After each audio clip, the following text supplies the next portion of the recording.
Okay, so I'm starting then. Hello everyone, I am Buse Ozcan from Turkey. I am 18 years old, a high school student in here, and I am living in Istanbul currently. Today, as you all know, I will be talking about history, education, and lifestyle of Turkey. Firstly, I want to tell about the history of Turkey and culture of it. Well, the first settlements on the first settlements on the land on which Turkey is located were started in Paleolithic age, while societies located were started in the political age, as I said, such as the Aeolian, Doria, and Ionias. Thracians and Persians with the rule of Alexandros, the Hellenistic period, then the Roman and Byzantine periods were experienced. The Turks entered Anatolia with the Battle of Manzikert in 1071.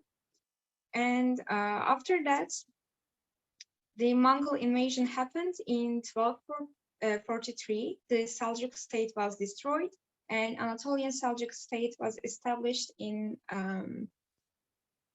its place. After the invasion, many small Turkish principalities emerged in Anatolia. The Ottomans, one of these principalities, continued their existence from the 13th to 20th centuries and became one of the most powerful empires. Then it went into a period of decline. The Republic of Turkey was established in 1923 by Mustafa Kemal Atatürk as a result of the War of Independence against the occupying forces after the empire was defeated and destroyed in World War I. Well, this was a short version of Turkey's history, but let me tell you more about the rich culture and more. Well, Turkish culture is one of the oldest and richest cultures, actually. You can see the traces of Turks, Anatolians, first civilizations, Ottoman Empire, Romans, and Islamic cultures, and also Western cultures. Turkish culture had spread a lot with the migrations in years those times, and even people left architectural buildings in the places they've been into, like Taj Mahal in India and also Master Bridge, Bosnia and Herzegovina. Both buildings were built during the Ottoman Empire period, so we can say that most of our culture comes from Ottoman times. So let me give you some information about the Ottoman Empire. Ottomans used to be principality in the 13th century, as I said in the first parts of my talk. But with Osman Gazi, first emperor of Ottoman Empire, you can see him right here, it became very powerful and gradually began to take all the principalities under itself, with marriages between principalities, with wars, or with the treaties it take into under of their arms, let's say.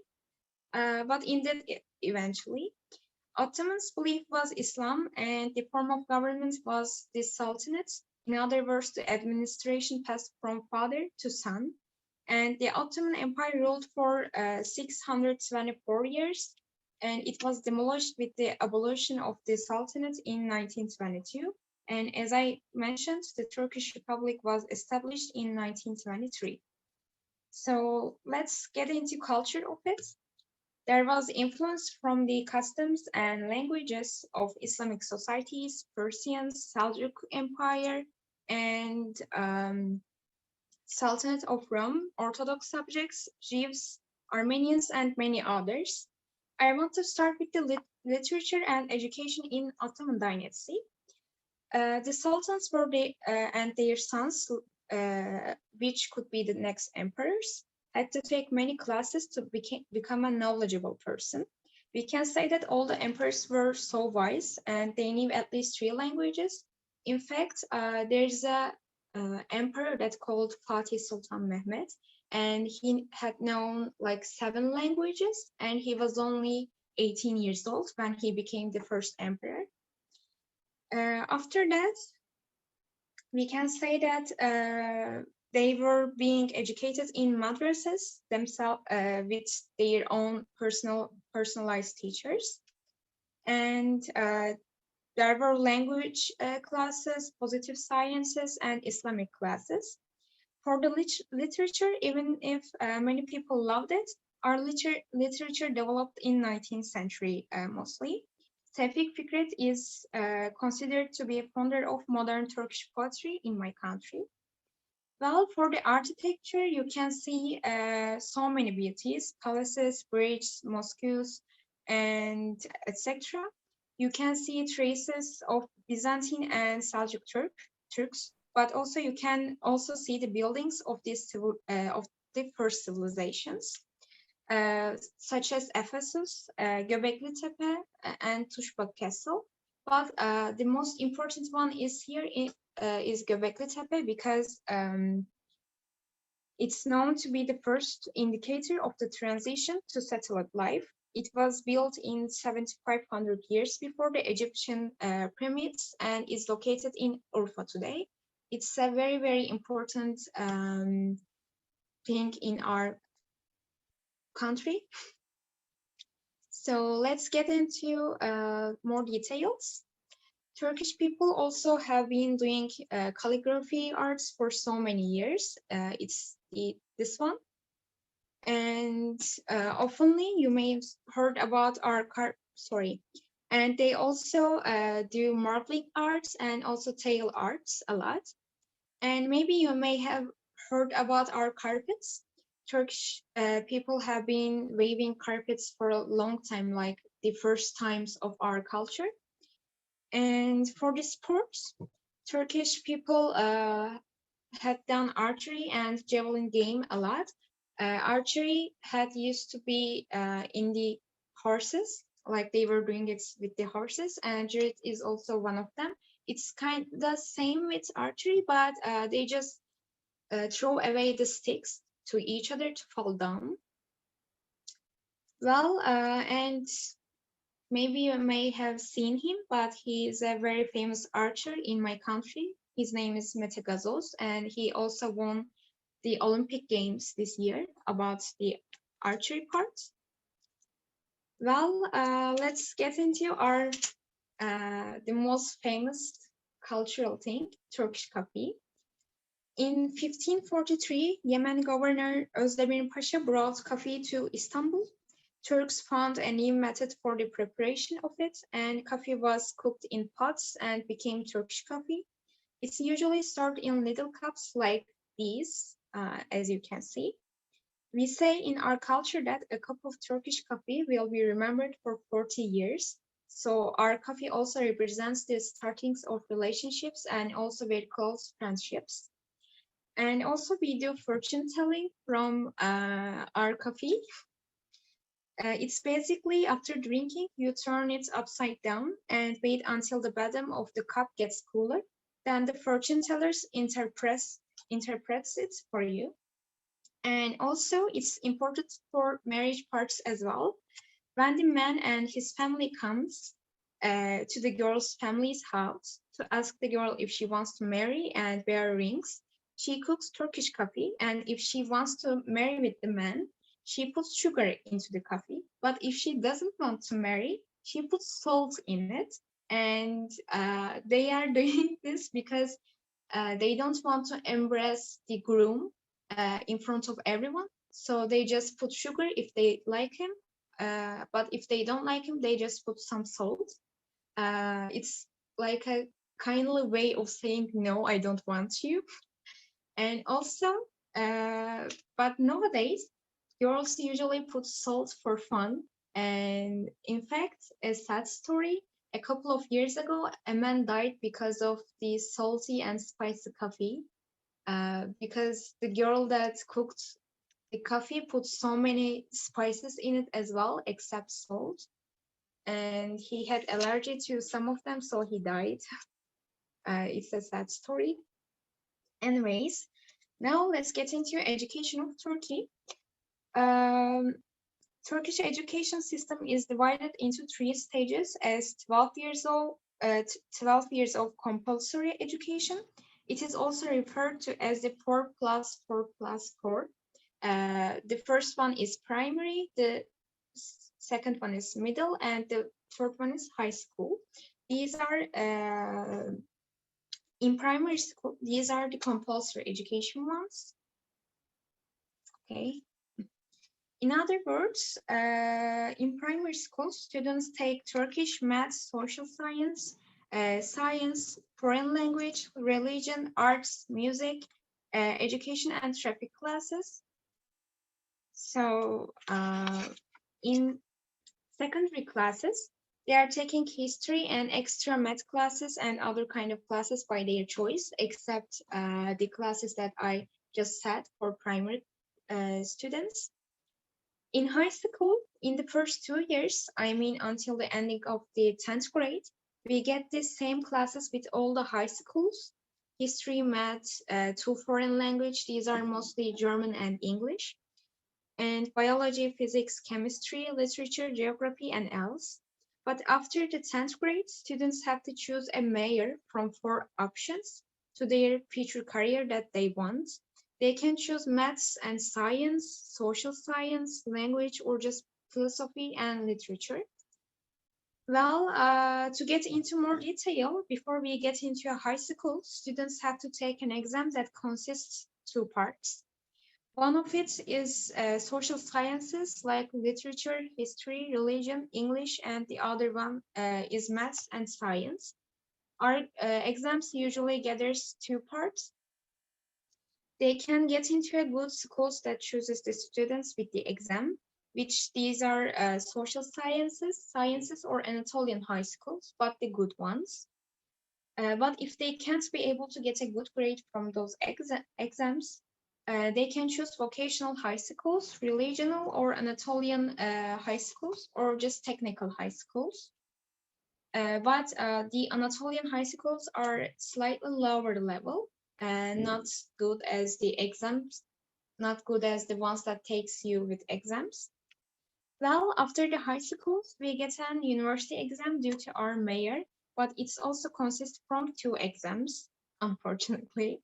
The first one is gathers all the topics from 9th and 10th grade, which means we are responsible of all the classes like philosophy, maths, geography, everything, every classes, except English, because English is considered as a language, as you know. So you have to take a language exam if your major is language.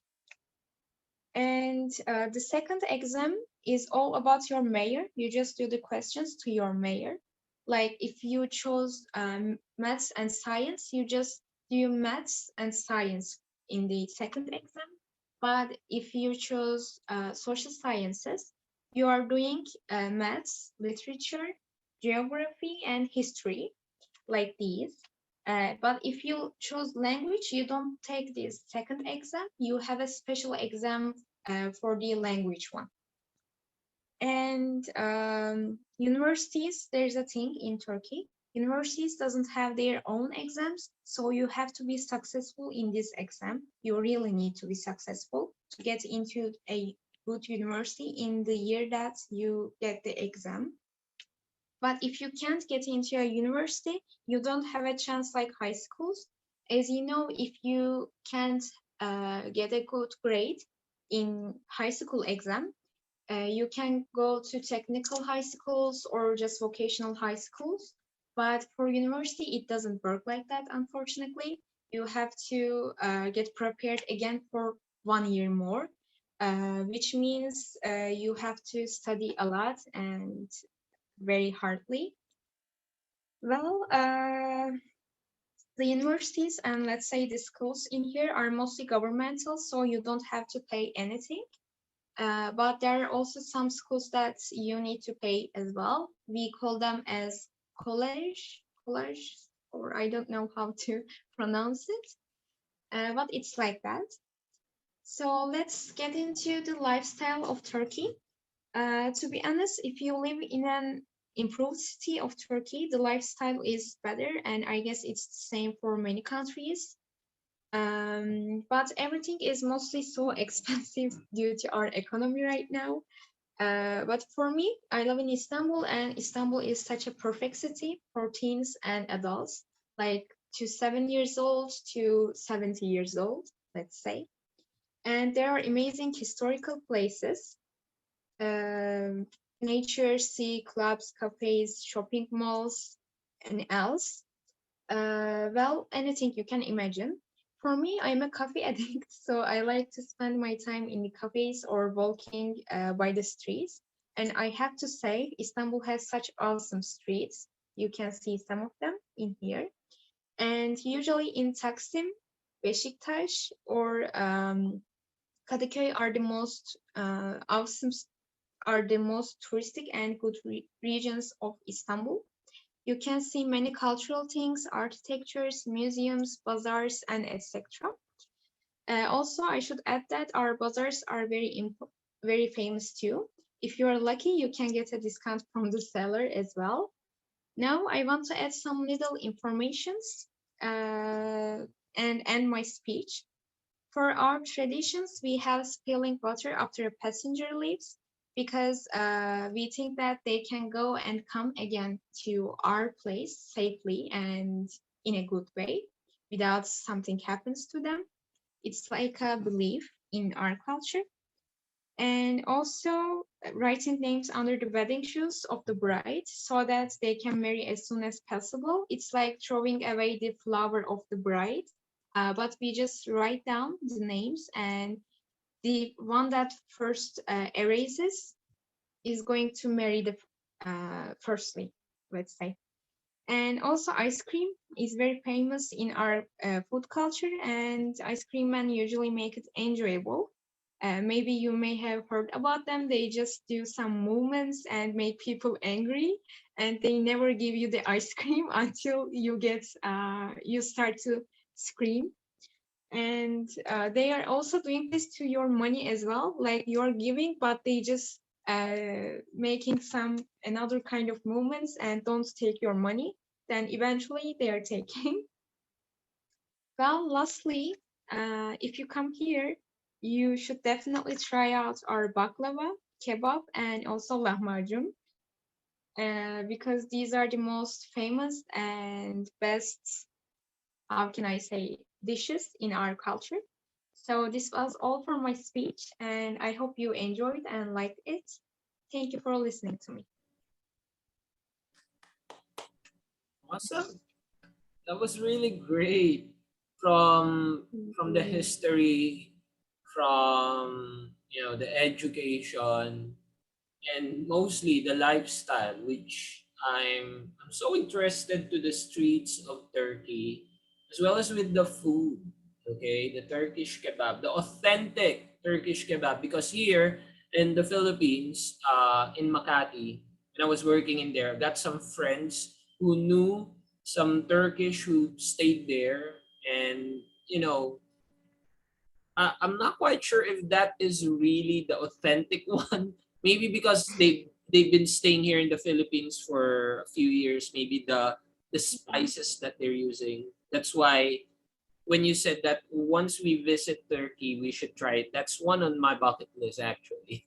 And yeah, I hope I you do. fell in love with the streets when you shared the streets of Turkey. It was really Yeah. beautiful. Mostly, I think when it's nighttime, right? Because of the street Yeah. lights.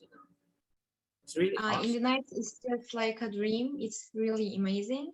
Also, the Bosphorus Bridge that we have, it gathers Anatolian and Asian side together, Wow. and it's perfect when the night comes because the lightning is amazing. I guess I've showed you, but I forgot to tell this part about it. It's fine. It's fine. We're really quite satisfied. Okay. And the last things that you told us, okay, some of the traditions. Every the four of us laugh when you mentioned about the ice cream guy, because we saw lots of videos, and actually some ice cream guys here in the Philippines are also using that. So it just brings into our memory that, oh, it came from Turkey. So these guys are the ones who playing up whenever we buy ice cream. Yes, Awesome. it's That was really. really great, Buse. Thank you so much. And Thank you as well. I think we're going to start in a reverse way in the Philippines. We're going to start with the wonderful lifestyle of the Filipino people, followed by the education, and then the history, okay, will be at last, okay? So I hope you give time to these three wonderful students of mine. Let's begin with Sian. Hi everyone, I'm Sian. I'm third year college from Philippines and I'm going to present the colorful lifestyle of Filipinos and some music from Filipino. So let me just share my screen. Is it now sharing? Is it visible, teacher? It's loading up there. Can you check? Oh, there, It's there. loaded. Perfect. I saw coffee. Okay. Sorry, my laptop is lagging. Oh, it's okay. Wait a minute. Take your time. And also, Buse, when you said that you're a coffee lover, I think Romel is a coffee addict because that's his beverage for Yes. today. Yes, teacher. Yes, teacher. Yeah, he'll be drinking coffee morning up until midnight and even on. Yes, same for me as well. I can't do without coffee, I guess. Oh my goodness, kids Yes. nowadays. Coffee is life. Oh my god, you just say my last part, Romel. Oh my goodness, he spilled. I'm so You sorry. spoil it. Anyways, Okay. Ian, the floor is yours again. Go ahead. Okay. So hi again, I am Sian from Philippines and I'm going to present the lifestyle of Philippines or Filipino. So first one is Philippine music. So let me share you some pop music on Philippines. Our music are influenced mostly by Western, like pop, hip hop. But here is one of the example.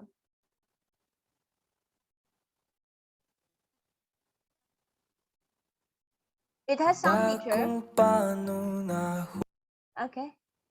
Yep, working.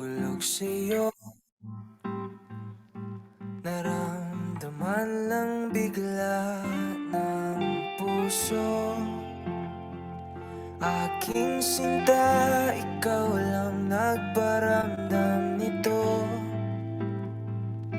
Kaya sabihin mo sa'kin Ang tumatakbo sa isip mo Okay, so if you want to hear it, I can share the link. So this is one of the example of the pop song in Philippines. This is now on trend. And the next one is the rock song. Okay. This is how Filipino compose a rock song.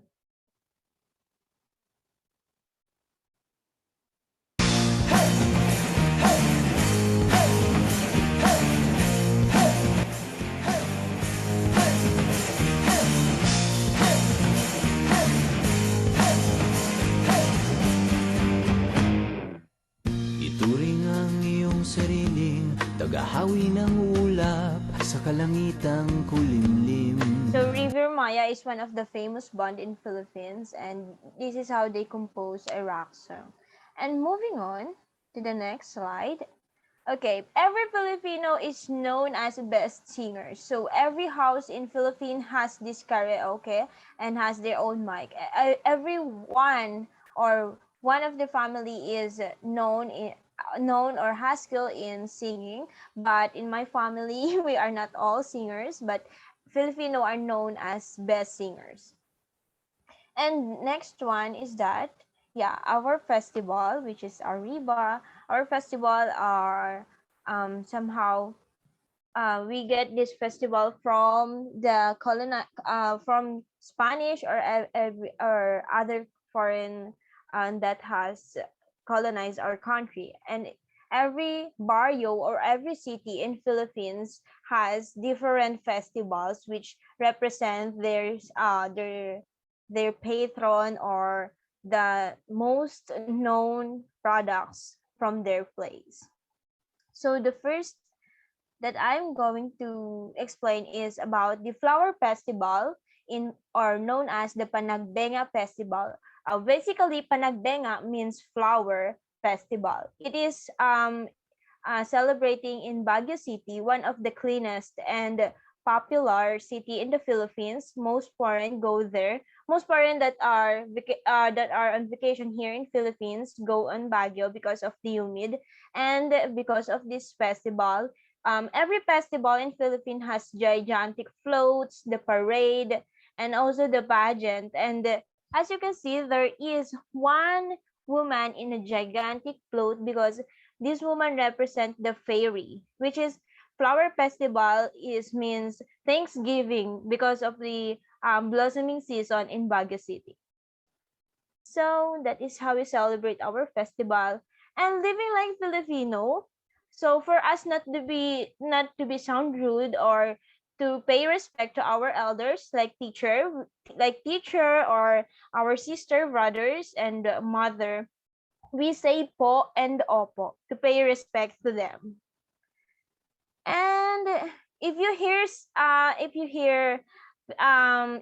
po and opo, it means that person is a Filipino or they have this Filipino blood. And Philippine cuisine, okay, Filipinos are known in best foods and also rice. Philippine is known as one of the most consumers of rice. They here in the middle, it is a plain rice, but in the other side, it is the garlic rice, and on the other side, they put some eggs and extra veggies to make it more delicious. And Filipinos, some of us, or I mean, I can eat with my bare hands. So Filipinos eat using their bare hands, but before they eat using their bare hand, they should wash their hands because it's dirty. So we are using our hands to eat, and that is how we enjoy our food. And next one, yeah, you can see this hand is picking a chicken using his hand or her hand, but in other country they are using fork or knife, but in Philippines it is not. And Filipino known as a good in cooking, so that's why every birthday or every celebration in every country has this big buffet, and every family has have to come to one house to celebrate that birthday and have the bigger fest. You can see the fruits, the rice. Of course, the rice should not be missing in every Filipino table. And Buse says that your country is famous in ice cream, but in my country, ice cream is also famous because it's hot in Philippines. We don't have snow, but not just ice cream, but this one is halo-halo. It means mixed. We have ice cream, beans, jelly, and ice crush on the on the bottom of this one, and some leche flan, and then these all are desserts. These are all sweets, and you have to shake it or you have to put the spoon and mix them, and you have to eat that. That's why it make it we call it halo halo or mixed. And this one is Shanghai, the most famous and targeted dish, or what you call this, a dish in a celebration, because Shanghai is, I think, is from Chinese cuisine, because Chinese colonized our country. That's why we love Shanghai. It has flavorful inside, carrots, pork or beef, and it is the most delicious, I can say, in all celebration.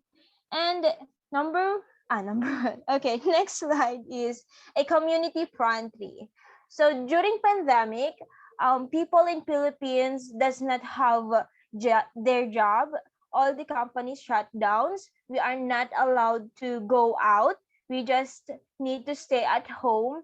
And some Filipinos or most Filipinos are running out of food. So other Filipinos initiate to give food for free. So they call it community pantry, and that is how we Filipinos share our blessings to each other, even though even though Filipinos doesn't get anything from other people. Filipinos really want to give from others to help them. We are open to help other people. And this one also, we have community pantry, not for people but also for animals, and that is how we really are helpful. And this one in the picture, as you can see, there is a flood, there is a typhoon, but Filipino always smile whenever we are in is our tragedy, or we have problem. Filipinos always smile. So that is one of the characteristic of Filipino. We smile whatever, or whatever the problem is, we don't forget to smile. And Filipinos are the most happy person around the world, I guess, because we always smile. So Roma spoiled my last page. So Filipinos really love coffee.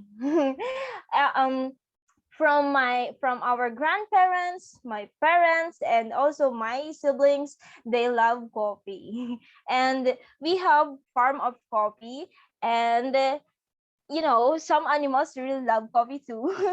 And I don't know how to explain it, but there is one animal in our farm that eats that coffee, and that coffee bean is very expensive when we sell that coffee. And that is how the Filipino look likes in our lifestyle. We say po and apo, we love food, we love coffee, and we always smile. So that is all my presentation. Thank you. Awesome. Thank you so much, Sian. And now let's go with the education system, and that will be shared by Romel. Romel, should I start the screen sharing? Yes, teacher Brian. Oh, Can I have another again? The sure, paper. no worries. Because Romel is having some technical issues because he's on data. There. Okay. Good evening, everyone. Good evening, Miss Buse from Turkey. Good evening, Teacher Bryant, and also our other participants from the Philippines, Miss Catherine and Miss Sian. Thank you so much. Um, my presentation will be discussed about the education in the Philippines in the normal days and in pandemic days. So yeah, first of all, my name is Rommel Briones Tutorial Leron, and I am second year college student taking up the Bachelor of Secondary Education, major in Social Studies at the Laguna State Polytechnic University, Los Baños Campus, Municipality of Los Baños, Province of Laguna, Philippines. And okay, next slide, please, teacher. Okay, at first, we have the education in the Philippines in normal days. Well, we all know that education is the best ticket of us to go to the future, that we can catch our dreams, whatever it is, and etc. And at the same time, that is why we really need to study very well. And from that, I guess I can share my experience on how education changed my life, changed my life throughout my life it changed because of education. And a lot of years that I have been living in this world. And from that, education are intended just to be focused for the students and for all the learners. And next, teacher. Okay. In accordance of the bylaws in terms of education in the Philippines, it is provided by public and private schools, colleges, universities, and technical and vocational institutions in the country, which is the Philippines. Funding for public education comes from the national government, I guess. Um, for the academic year 2017 and 2018, it starts to have the K to 12, the kindergarten to grade 12 system. In about 83% of K to 12 students attended in public schools, and in about 17%, either though it is attended by or for the private schools, or were home school based, something like that. And with the trifocalization of the educational system in the country, here in the Philippines, there are three government agencies that can handle each level of education.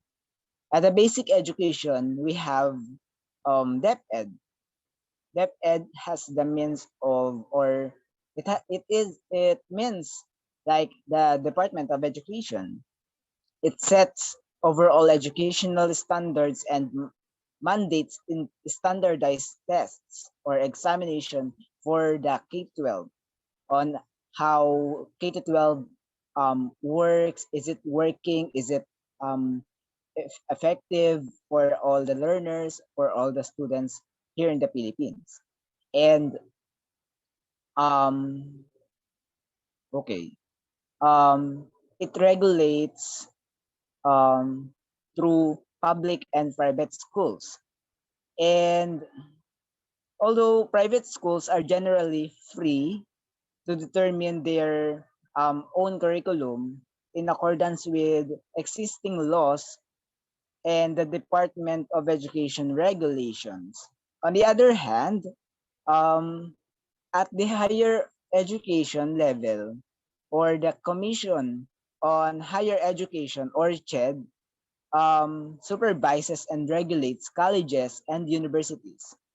Meanwhile, the Technical Education and Skills Development Authority, or TESDA, here in the Philippines, it regulates and accredits technical and vocational education programs and institutions in the country, here in the Philippines. So, yeah, like what I've said, we have three government agencies that can handle different level of education. There are the Department of Education for the primary level. We have the Commission on Higher Education for the colleges or the university students. And at the same time, we have the last one, the Technical Education and Skills Development Authority, or the TEST. For as I have known about this, is it is for the out of school youth. I guess they can take this TESDA for enhancing their technical and vocational skills, like masonry, like welding, and so on and so forth. And in accordance of the bylaws of the education is compulsory for 13 years of studying, like kindergarten to grade 12. We have 13 years of suffering in studying to learn and learn more about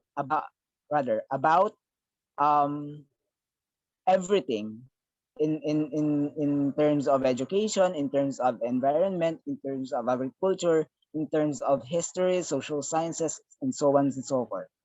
And yeah, it is grouped into three levels.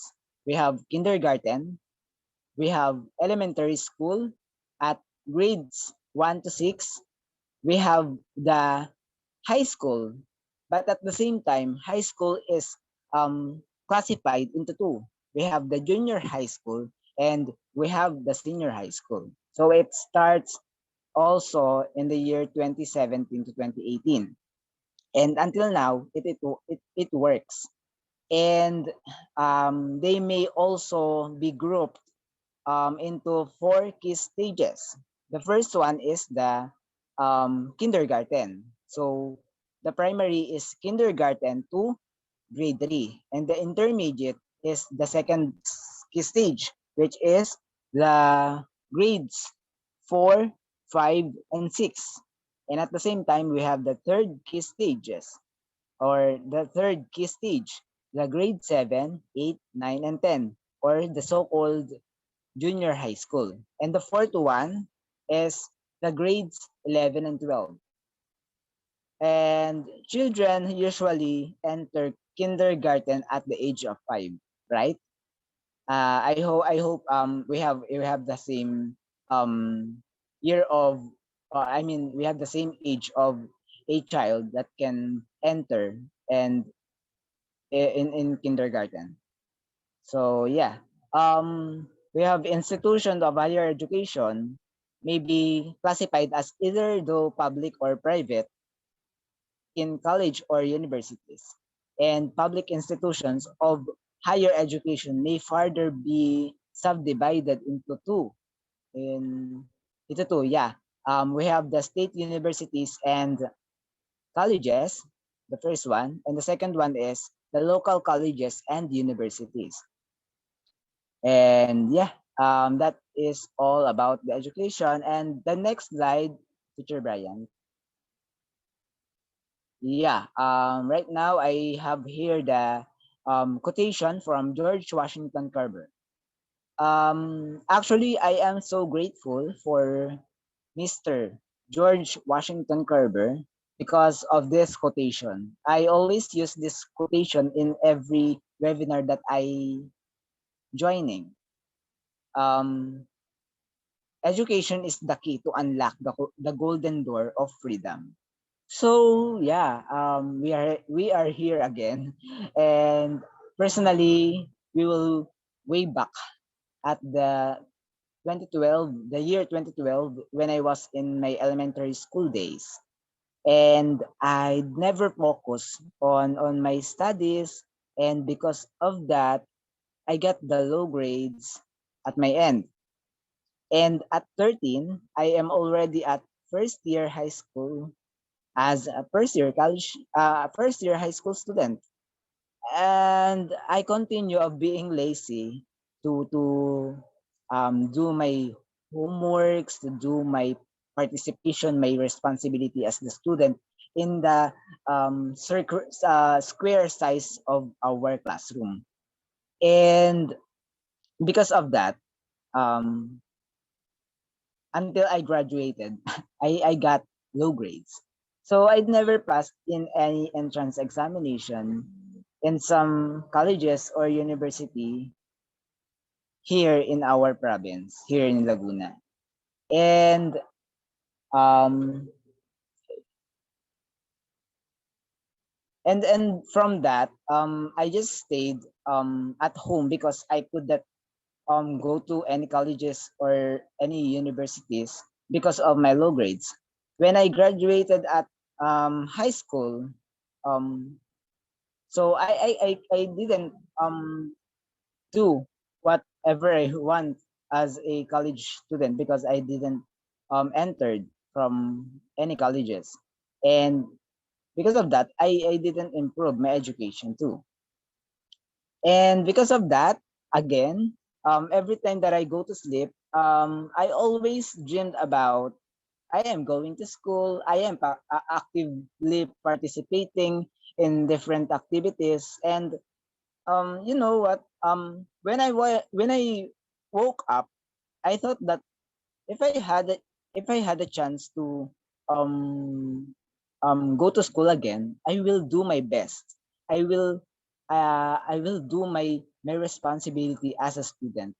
I will be an active student, and I will do my part to make changes, to be a better student, like what I dream about. And because I really have my dream, I already know myself that I also have my dream, and I really want to reach it. So everyone, in every student's right here or right there, I I encouraging you, all of you, to bring yourselves to be free, which is to make our dreams come true, because it is free. Dreaming is free. And it was also 3 years. Yeah, it is also a personal story of mine. It was also 3 years when I stopped my um studying at school, and because of that I worked first that time, that just to make not to be wasted.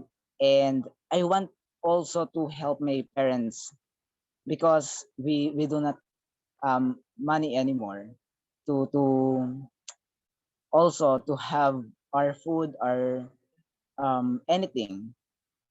And look at me now. I am now a second year college student and taking up the Bachelor of Secondary Education, major in Social Studies. And this is one of my dreams, to be uh, a professional teacher. And because I know that education is important for all of us to reach our dreams, so I am here improving my studies, improving myself, because I have the freedom to dream and to reach whatever it is. And from the knowledge that we have, also from the education that we have, we can catch our dreams, and whatever it is, we can have this. And that's why we need to consider that education is the key to unlock the golden door of freedom by George Washington Carver. It is very significant for me, and I hope it is very significant for you too. And because I am so grateful for Mr. George Washington Carver, wherever you are, I am so very thankful for you, because you have this kind of quote that can also inspire every students, every learners um in our world, in this um in every learners that are living in this earth. And the next slide, Teacher Brian, thank you. Okay, so in this slide, we can see teachers that can use online platform and teaching through online class. Yeah, here in the Philippines, since the COVID-19 pandemic came into our lives, as per of my observations and as I have noticed, the teachers here in our country, here in the Philippines, have faced a very tremendous and very turbulent or a hard year for this school year, from something like 2020 and up until now. They are forced to consider how technology could be used to keep learners safe, and to keep learners as to learn more, and to engage in education during this pandemic by the use of technologies or different online platforms.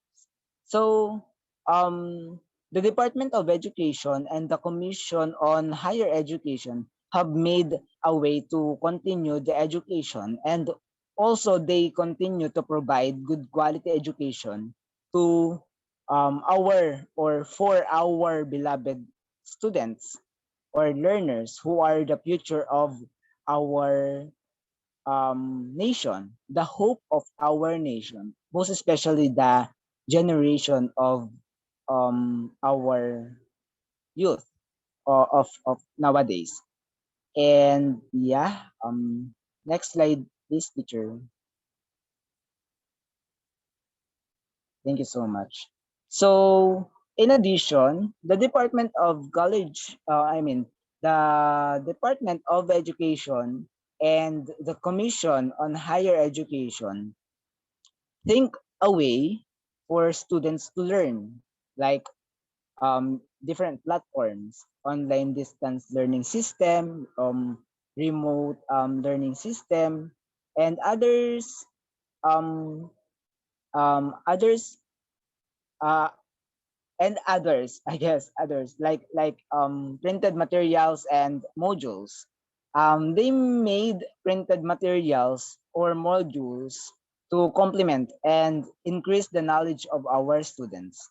And from that, we have the result that students are able to continue their studies even when they are not only at home, or I mean when they are only in their home, and their knowledge increases and they learned, and at the same time they are safe because they did not leave their home just to learn and to have the lesson or to have the learnings like then that we can only learn if we can go to school since then, and up until now we can learn from using this platform.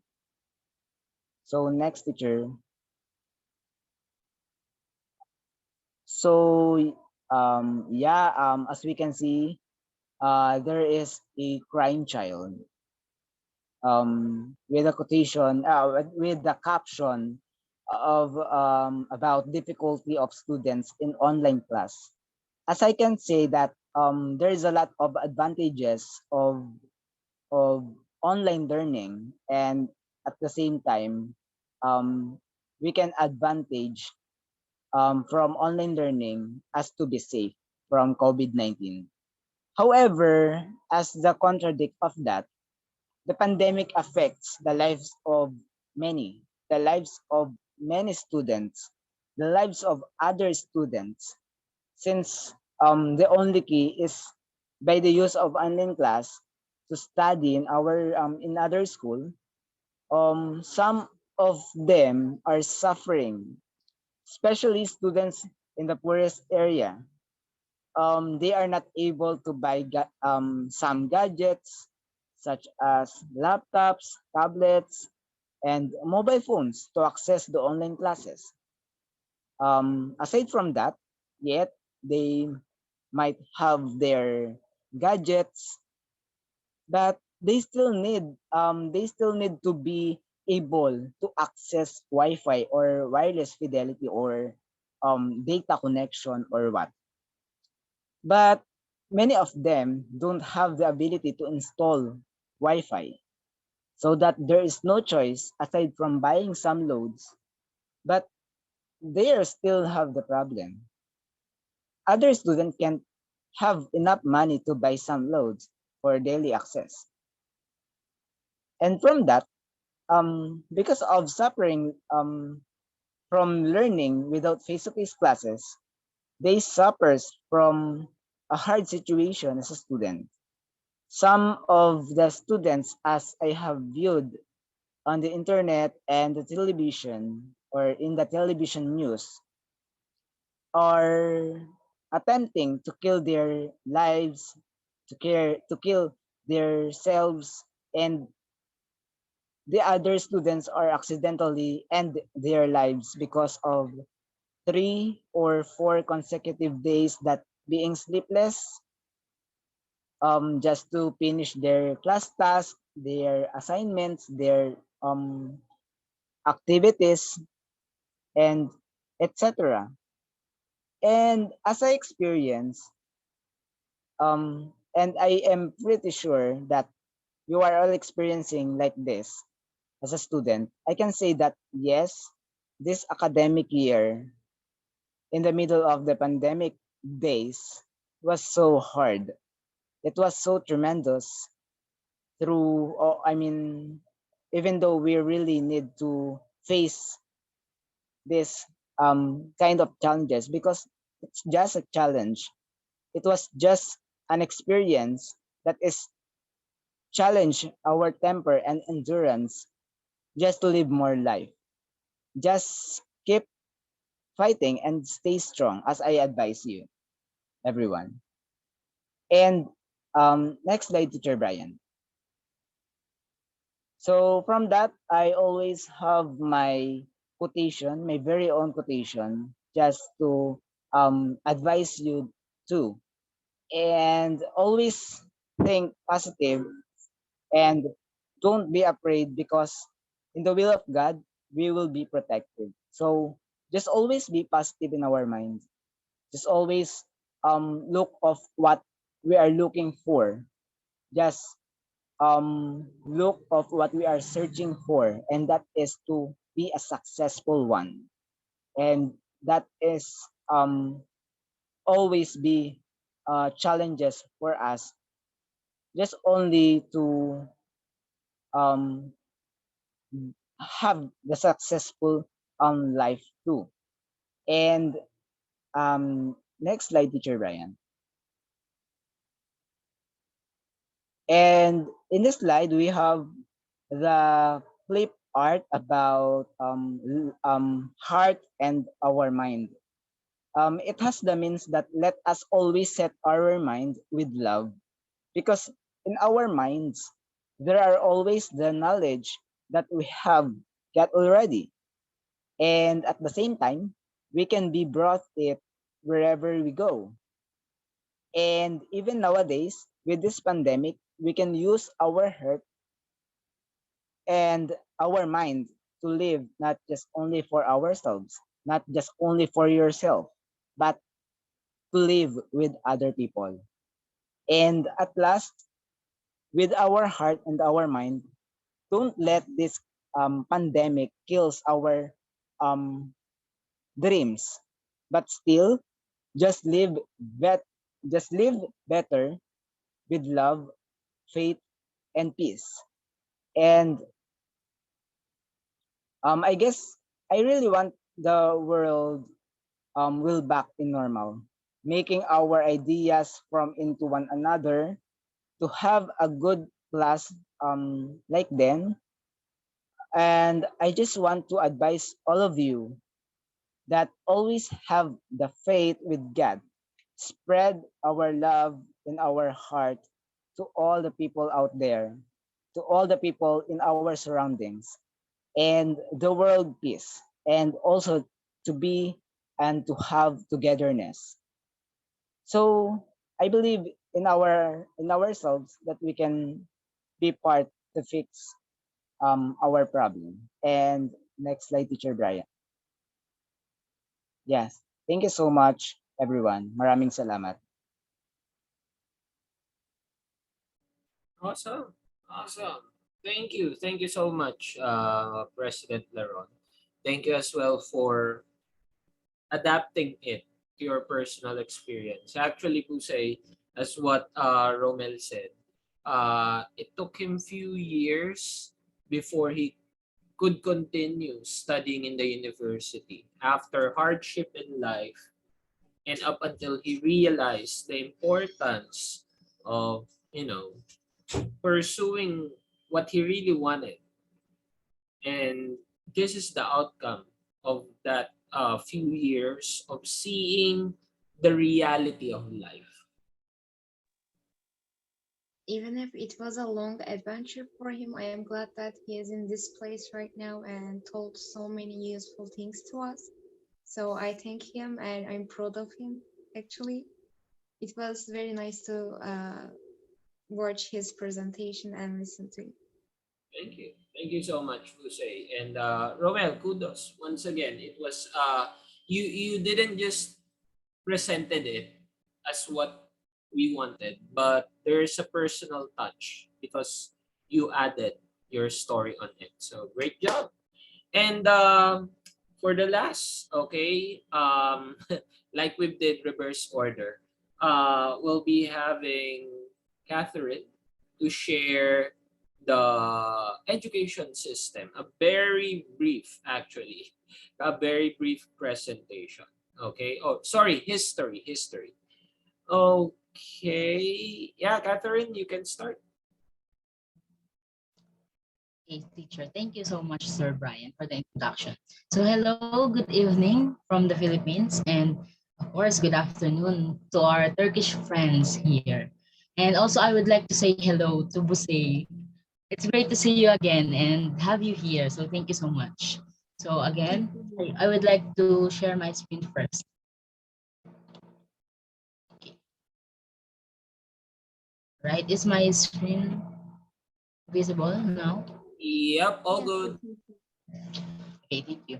So I am Catherine Grace A. Pera, a fun fact, pera in Tagalog, in Filipino, it means money. So I may not be rich, but money is always in me because it's in my surname. So I am a first year college student, teacher education student from Laguna State Polytechnic University here in the Philippines. So after learning about the history, the lifestyle and education of Turkey, and as well as the Philippines, let us now move on to the history of the Philippines, the last part of our session, which is the history of the Philippines. And now I would like to say, yes, mabuhay and welcome to the Pearl of the Orient Seas, the Philippines. The Philippines is consists of 7,000 islands, or to be exact, 7,641 islands. And what you see here on your screen is an illustration of the map of the Philippines. So the Philippines is divided into three major islands. So namely Luzon, the blue part here, Visayas, the red part, and Mindanao is the yellow part here. The northern part of the Philippines is considered as the largest island of the Philippines, which is Luzon. It is where I live, it is where we live. It's the northern part of the Philippines. The second largest is the Mindanao, the southern portion of the Philippines. And lastly, the smallest island of the Philippines is the Visayas. It's located here, right here in the middle of our country. Yeah, the Philippines is home for 112,321,991 people. Since we have tons of islands here, the Philippines is considered as an archipelagic country. So an archipelago, or archipelago is a group of islands. This archipelago, the Philippines has for thousands of years has the natural melting pot of Asia, considered as the melting pot of Asia because of the uniqueness and variety of food, styles, beliefs, culture, and such, where they all mix together here in the Philippines.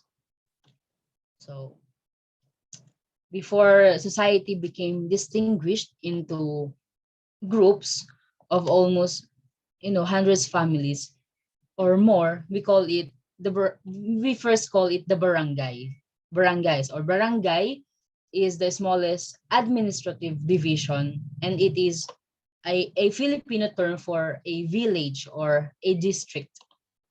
Barangay is a village or a district. Next one is, each barangay is headed or led by a raha, or by a datu. So several datus were led by raha. So datu and raha. So the rahas led several barangays to called bayan. So bayan is translated as city in English. Next one. So before, when the written record of the Philippines, the history of the Philippine Islands really started, you can clearly see that we have our own system of administration before we were colonized by other countries. So it may be small, but the Filipinos maintained and are satisfied by that. And we still maintain the peace. But the real question here is, when did the Philippine history really began? So the written record of the Philippine history traces back to the coming of the Spaniards, the Spanish. So they have colonized us for exactly 333 years, 333 years. And of course, you can see a lot of their influences to our country, from culture, the names, the surnames, traditions, religion, of course, language, and a whole lot more. The Philippines were claimed in the name of Spain, of the Spaniards, back in 1521. So the Spaniards came here in 1521, and they were led by the Portuguese explorer named Ferdinand Magellan. Ferdinand Magellan led the Spaniards expedition for what they call their goals. Their goals, they call it the three G's. 3G, namely God, gold, and glory. So first one is God. So God, the Spaniards wants to spread the Christianism, especially the Catholicism here anywhere in the world, which is very prominent religion in our country, and is Catholicism is considered as the largest or major religion here in the Philippines. Second one is gold. So for economic purposes, so they want to trade goods and services because they want to search for spices. The Spaniards wants to search for spices, and Philippines, especially in Asia, especially the Philippines, is home for lots of spices like cloves, garlics, whole nutmeg, cinnamon, ginger, and many more. And lastly, three is glory. Glory. So Ferdinand Magellan wanted to be the first to discover new places and new economic markets. So the European government sought to establish their claims to new territories to strengthen their position in the government. In terms of strengthening their position, it is their own way of to increase their power in terms of their land owning ability. They will own some lands or some countries to increase their power. And Ferdinand Magellan died in a battle with Lapu-Lapu. So Lapu-Lapu is a Filipino. Lapu-Lapu is widely celebrated as the first Filipino hero. So because back then, Ferdinand Magellan is attempting to colonize Mactan. So Mactan is a place here in the Philippines where Lapu-Lapu is the chief. He is the datu. So he is the chief. He is the leader of Mactan. So in order to protect his place from Magellan's fight, he fought with Lapu-Lapu fought with Magellan, in that case Lapu-Lapu won. So this happened on April 27, 1521, and their fight is called the Battle of Mactan. Next, so while being in the Spanish colonization, the Americans came to the Philippines. So they go through a war with the Philippines from 1899 to 1903. So with the Americans' goal or desire for commercial opportunities in Asia. So the Americans wants the commercial opportunities while the Spaniards wants the power. The Americans wants the commercial opportunities. So they are concerned that the Filipinos were incapable of ruling our own country, of self-rule within the country. And so they colonize us, and they fear that if the United States will not take control to the Philippines, another power or another country will take over to do so, like the Germans or the Japanese. They might do so, they might control our country. So they took over. The Americans took over. So this Philippine-American War was seen as an insurrection that is considered as the continuation of the Filipino Revolution against the Spanish rule. So the Americans' colonial period lasted for 48 years. So with the Spaniards' colonization lasted 333 years, Americans also lasted for 48 years. The next one, so after tons of promises for success, for success of the Philippines, by the Americans to the Philippines, during the World War II, the Philippines was occupied by the Japanese soldiers, the Japanese forces. So by 1945, again, the United States liberated the Philippines. And city of Manila, as they call it, was established in 1946, and it is called the Independent Philippine Republic. So the Philippines were independent now. Next one. So through this long history of the Philippines, many of those cultures, practices, the beliefs that I've shared, or tradition, language, and such, are still relevant today, are still in use today. So the rich history of the Philippines helps not only us, the Filipinos, but everyone in the world. It helps us to paint a detailed picture of who we really are as Filipinos and where we will stand today, where we are standing today. Because everything is interconnected. We are all connected. And I guess that's all. Do you have any more questions or clarifications? Feedback from the history of the Philippines? I should say that it was amazing. You told all of them very clearly, and now I am very knowledgeable about it. So thank you so much for your amazing presentation. Yes, thank you so much, Busay. Thank you so much. So I guess that concludes my presentation about the history of the Philippines. So maraming salamat, or translated as thank you so much.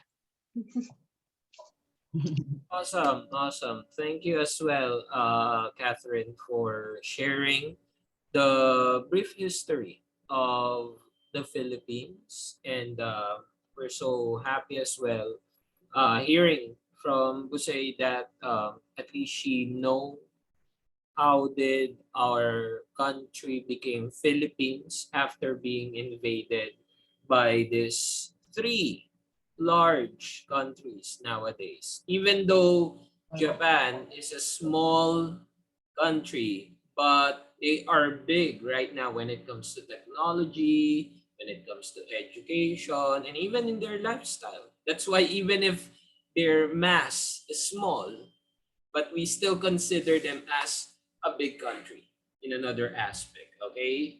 But when it comes to Spain and when it comes to the United States, well, definitely they are a large country than us. All right, so I guess we've hit what we're trying to target in this session. We've shared the history, the education, and the lifestyle of these two wonderful country of Turkey and the Philippines. Okay, and once again, Busay, thank you very much.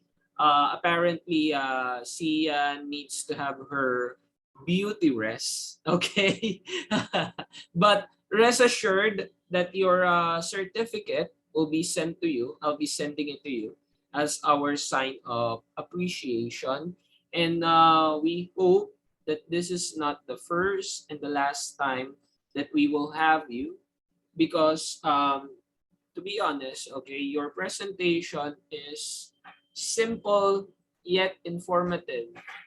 Okay, the how will I say this? The information about Turkey is there already.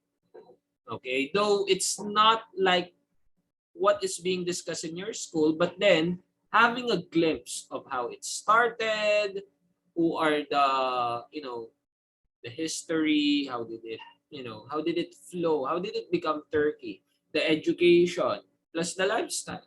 It's really a total package. So once again, Busay, thank you very much. And I think your friend or your classmate here, Humaira. They left, I guess. Oh yeah.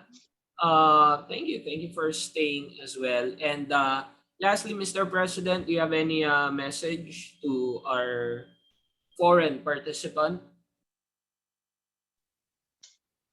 Oh, okay, Teacher Brian, thank you so much. Um, I am so grateful for having you here, Miss Buse from Turkey, and I am so thankful that you are presented in terms of the history, the education, and also the lifestyle in your country. And thank you so much for having you here. Thank you so much. I'm so grateful to be here as well. Thank you for all of your compliments. I should say that all of them's presentations were amazing, and I got so knowledgeable about all of it, and also the Philippines. Thank you again for having me here. It was a big pleasure, and I hope, as Mr. Brian said, it won't be the last. So that's it. I guess these are the things I can say. Awesome. So let's just have a quick photo of. Okay, I'll Okay. just move my screen at the bottom so that all the students are at the upper portion. And I'll put Buse in the middle since we got two Filipino students. Okay, so in 3, 2, 1, everybody smile. There.